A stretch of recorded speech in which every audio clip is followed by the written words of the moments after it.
এখন এখানে লার্জলি যা বলা আছে ফ্যাক্টসে চলে আসি, মোটা দাগে একমত। দুইটা বিষয়ে শুধু আমি কথা বলবো। প্রথম কথা হচ্ছে, আমি নীতিগতভাবে এবং আমার দল আমরা দুইটা চেম্বারের পক্ষপাতী না। আমরা মনে করি যে বাংলাদেশ রাষ্ট্র এখনো এত ম্যাচিওর হয় নাই পলিটিক্যাল ডেমোক্রেসিতে যে তারা দুইটা চেম্বারের যে ব্যুরোক্রেটিক প্রবলেম আছে, যে পিং পং সিচুয়েশন আছে, সেই সিচুয়েশনটা হ্যান্ডেল করতে পারবে। যদিও আমাদের পার্টির পক্ষ থেকে বলা হয়েছে আমরা লার্জলি কনসেনসাস বেসড জায়গাতে একমত হব। যদি মোটা দাগে সব দলগুলো দুইটা চেম্বারের ব্যাপারে কাজ করতে একমত হয়, আমরা এত রিজিড না যেটা মানব না।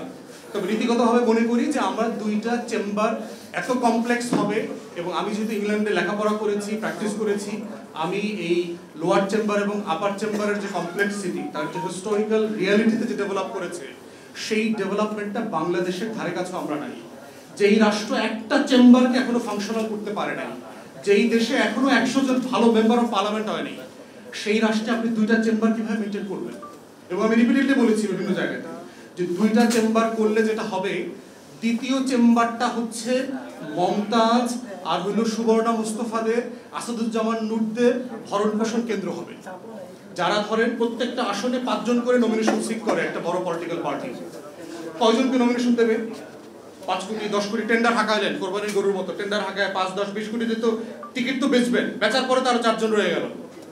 তখন কি করবে? এদেরকে বুঝ দিবে, আচ্ছা তোমাকে বিআইডব্লিউটি এর চেয়ারম্যান বানাই দিব, তোমারে প্রতিমন্ত্রী বানাই দিব, তোমারে উপরের চেম্বারে নিয়ে যাবো।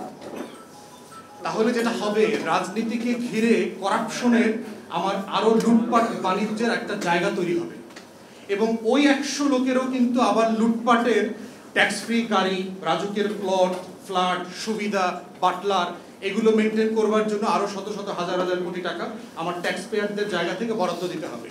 তাহলে দ্বিতীয় চেম্বার করবার জন্য আমার যে পলিটিক্যাল ম্যাচুরিটি দরকার, এইটা আমি প্রথম চেম্বারই আসলে করতে পারি।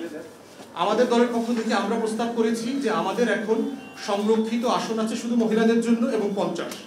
আমরা বলেছি এটাকে 100 করে দেন, এবং শুধু মহিলাদের জন্য না, এখানে মহিলা, সিভিল সোসাইটি, পিছিয়ে পড়া জনগোষ্ঠী, মাইনরিটি, উর্দুভাষী বাংলাদেশি, হরিজন কমিউনিটি, পাহাড়ি, সবাইকে এখানে আনেন। আমরা এই 100 লোকের পারফরমেন্স দুইটা সংসদে দেখি, তারা কেমন পারফর্ম করে। আমাদের দিক থেকে দেখবেন যে পলিটিক্যাল পার্টিসগুলো কি রাইট সিলেকশন করছে কিনা, না তারা আবার মমতাজদেরকে ফাইটটা যায়, চল্লা যায় টাইপের লোকদেরকে আনতেছে। আর যদি মনে করেন যে না, সিরিয়াস ক্যান্ডিডেট আসতেছে এই 100-র ভিতরে, আমরা দুইটা সংসদ পরে তখন সেকেন্ড চেম্বারে চলে যাব, যদি এটা ফাংশনাল হয়। সানবিট সব দিবে সামাল। সানবিট ম্যাজিক প্রেস, ডিশওয়াশিং এর মাথা ঘোরানো সলিউশন। কিন্তু যদি এটা ফাংশনাল যেহেতু হয় নাই, আমরা ভালো রোল মডেল পলিটিক্যাল মেয়েদের থেকে আনতে পেরেছি।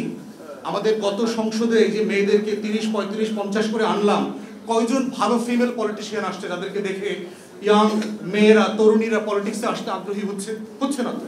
কারণ যাদেরকে দেখে রিডিং করতে পারে না বাংলা, এরকম মহিলা এমপি আমরা দেখছি।